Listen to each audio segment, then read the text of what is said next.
अवध पंच में मधुकर उपाध्याय का राम राम भैया। आज बात करते हैं खुशी की। दरअसल ये एक ऐसा विषय है जिसको नापा नहीं जा सकता, जिसका कोई पैमाना बना ही नहीं। आप कैसे खुश होंगे या कैसे नाखुश हो जाएंगे, कैसे आपकी खुशी काफूर हो जाएगी, उड़ जाएगी, तो कहाँ से मिलेगी, कैसे मिलेगी, कैसे टिकी रह सकती है और कैसे उसको जाने से रोका जा सकता है। चूँकि इसका कोई फार्मूला नहीं है, कोई वैज्ञानिक आधार नहीं है, और ये खुशी सिर्फ व्यक्तिगत नहीं होती, कई बार समाज के स्तर पर तय होता है कि आप खुश हैं कि नहीं हैं। जैसे हमारे एक मित्र हुआ करते थे, अब दुनिया में नहीं हैं, निशिकांत। उनकी 2 लाइन की एक कविता थी कि वो दुखी है क्योंकि उसका पड़ोसी सुखी है। तो सिर्फ आपके करने से नहीं होगा, लेकिन कई लोगों का ये ख्याल था कि जो भारतीय ग्रंथ हैं, पुरानी रचनाएं हैं, ऋषि मुनियों ने जो कहा है, उसमें इतना कुछ है कि अगर उसको ठीक से पढ़ा और समझा जाए तो खुशी उसी तरह प्राप्त की जा सकती है जैसे बाजार जाके आप आलू खरीद सकते हैं, प्याज खरीद सकते हैं। तो अगर इतना आसान है और ऋषि मुनि सब लिख ही गए थे, तो अब तक उस पर अमल क्यों नहीं हुआ? तो यही काम अब उत्तर प्रदेश की सरकार ने ये पहल की है। अभी तो उत्तर प्रदेश की सरकार तमाम तरह के पहल करती जा रही है, तमाम तरह की योजनाएं उसकी हैं, और जैसे जैसे चुनाव नज़दीक आएगा, आ ही रहा है, अब 5-6 महीने की बात रह गई है, वैसे ही इस तरह के प्रयोगों की संख्या भी बढ़ती जाएगी, ऐसा लगता है। तो उत्तर प्रदेश सरकार ने क्या कहा?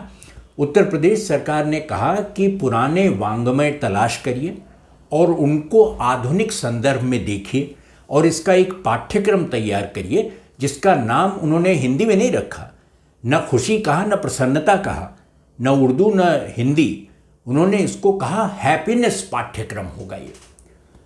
तो ये जो हैप्पीनेस पाठ्यक्रम तैयार किया जा रहा है, ये अभी कोई तय नहीं हुआ है कि कितने दिन का पाठ्यक्रम होगा, कौन इसमें विद्यार्थी हो सकेगा, कौन दाखिला ले सकेगा, लेकिन ये कहा जा रहा है कि ये 6 महीने का एक पाठ्यक्रम होगा, जिसमें पढ़ने के बाद आपके आसपास चाहे जो हो रहा हो, चाहे शव बहते हों नदियों में, चाहे सड़कें टूटी फूटी हों, चाहे बिजली ना आती हो, खाने को ना मिलता हो, तमाम तरह की बीमारियां हो रही हों, लेकिन आप इन सब दुखों के बीच में एक टापू की तरह, खुशी के टापू की तरह बने रहेंगे। खुशी आपका साथ कभी नहीं छोड़ेगी। ये जो हैप्पीनेस पाठ्यक्रम है, अद्भुत है। अब हैप्पीनेस पाठ्यक्रम के बारे में थोड़ा सा और जान लीजिए कि अभी ये पूरे राज्य में नहीं चलाया जाएगा। एक बार पहले उत्तर प्रदेश सरकार ने इसका प्रयास किया 2 ज़िलों में। अब वो चलाया, कुछ इन लोगों ने गंभीरता से नहीं लिया, अधिकारियों ने भी समझा कि ये इसकी कोई ज़रूरत नहीं है, तो वो चल नहीं पाया। उसके बाद अब जो तय हुआ है कि इसे 16 ज़िलों में इसको पायलट प्रोजेक्ट की तरह चलाया जाएगा, और 16 ज़िलों में से जो चुनाव है वो आप देख लीजिए अपने आप कि उसमें अयोध्या है, उसमें वाराणसी है, उसमें मथुरा है, उसमें प्रयागराज है, और उसके अलावा गोरखपुर और तो है ही, चित्रकूट भी उसी में जोड़ लीजिए। तो जितने इस तरह के केंद्र हैं, जहाँ जो आस्था के, धर्म के केंद्र पहले से रहे हैं और जहाँ माना जाता है कि लोगों का रुझान धार्मिक ग्रंथों या उस तरह की अवधारणाओं के प्रति अधिक होगा, उन्हीं ज़िलों को चुना गया है। उसके अलावा आप गाज़ियाबाद और मुरादाबाद और सिद्धार्थनगर जैसे ज़िले भी उसमें जोड़े गए हैं। तो ये जो हैप्पीनेस पाठ्यक्रम होगा, अभी इसकी रूपरेखा तैयार की जा रही है, बनी नहीं है। तो इसमें जो प्रश्न उठाए जाएंगे और क्या क्या सवाल होंगे, सिर्फ पुराने ग्रंथों की बात नहीं है। सिर्फ ये कह देने से नहीं होगा कि गोधन गजधन बाजधन और रतन धन खान, और जब आवे संतोष धन सब धन दूर समान। यानी गाय का धन और जो रतन धन है और जो तमाम चीज़ें हैं, ये सब धन बेकार है, धूल है, मिट्टी है, हाथ की मैल है। जब संतोष धन आता है तो सब चीज़ें उसके सामने छोटी लगने लगती हैं। तो क्या ये संतोष पैदा करने की, संतोष पैदा हो इसकी स्थितियां डेवलप करने की कोई पढ़ाई होगी या क्या होगा इसमें? इसमें पाठ्यक्रम को तैयार करने में जुड़े लोग भी अभी बहुत स्पष्ट नहीं हैं। हाँ, ये वो कहते हैं कि जो गीता है उसमें भी ये बार बार कहा गया है कि आपको बहुत ज़्यादा परेशान नहीं होना चाहिए किसी चीज़ से, कि वो सुखे दुखे समे कृत्वा लाभा लाभो जया जयो।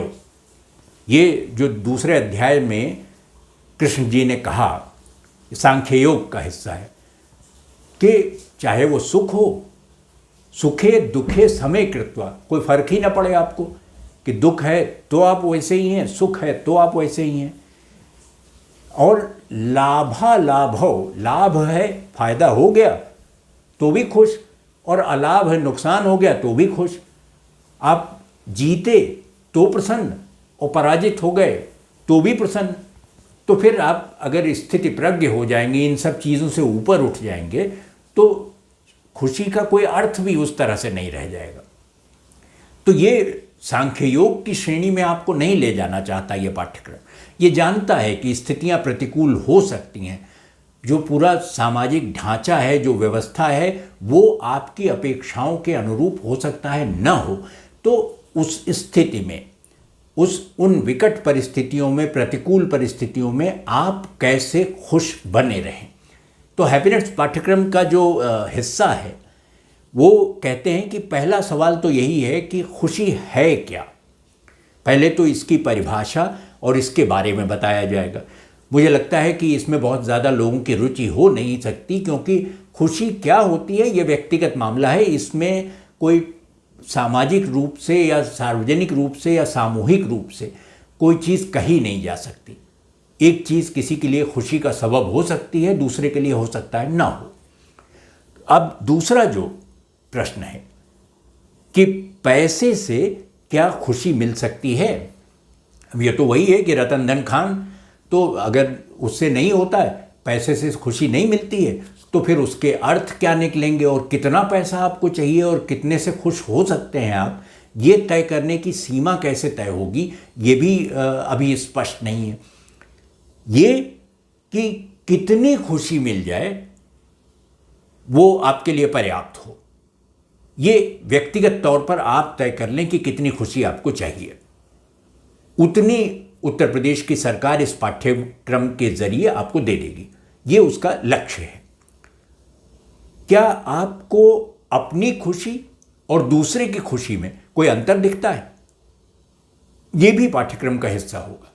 ये समझना कि निशिकांत की तरह नहीं कि वो दुखी है क्योंकि उसका पड़ोसी सुखी है, तो इस तरह तो आप कभी खुश नहीं हो पाएंगे।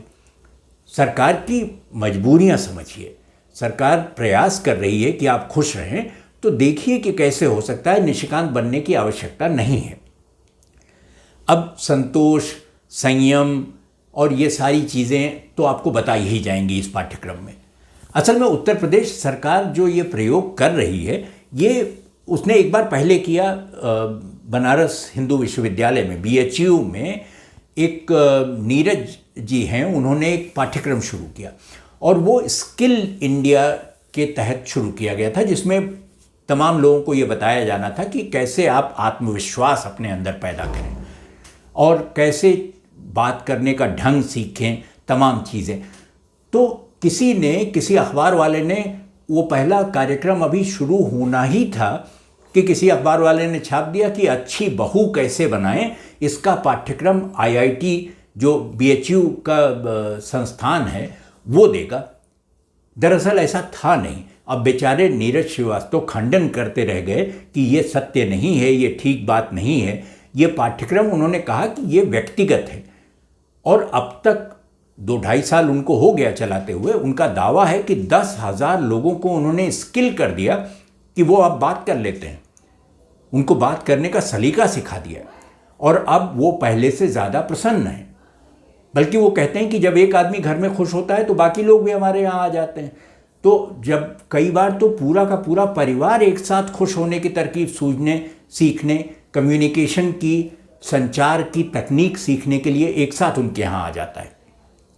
तो ये जो उनका कार्यक्रम था BHU वाला, वो उनको लगता है कि बहुत कामयाब रहा है, और अगर वो कामयाब रहा है तो बहुत संभव है कि हैप्पीनेस पाठ्यक्रम आपको प्रसन्न कर दे।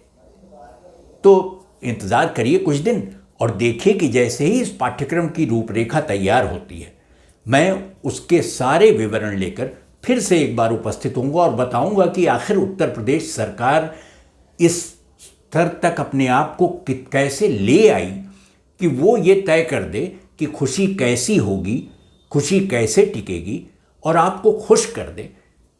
ये अद्भुत है। अगर ये प्रयोग सफल होता है तो अद्भुत है, वरना तो क्या होगा कि आज़ाद गुलाटी की तरह लोग कहते रहेंगे कि एक वो हैं जिन्हें अपनी ही खुशी ले डूबी, एक वो हैं जिन्हें अपनी ही खुशी ले डूबी, एक हम हैं जिन्हें गम ने उबरने न दिया।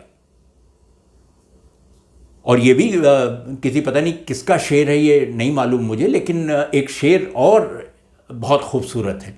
वो कहते हैं कि सुनते हैं खुशी भी है ज़माने में कोई चीज़, सुनते हैं खुशी भी है ज़माने में कोई चीज़, हम ढूंढते फिरते हैं किधर है ये, कहाँ है। तो अवध पंच में आज इतना ही। अगले अंक में भेंट होगी तो किसी और विषय पर चर्चा करेंगे। तब तक आप अवध पंच देखिए और हमें लिखिए awadhpanch@gmail.com पर। आपकी प्रतिक्रियाओं का स्वागत है। तो अगले अंक में आपसे भेंट हो, किसी और विषय पर चर्चा हो, तब तक के लिए मुझे अनुमति दीजिए। राम राम भैया।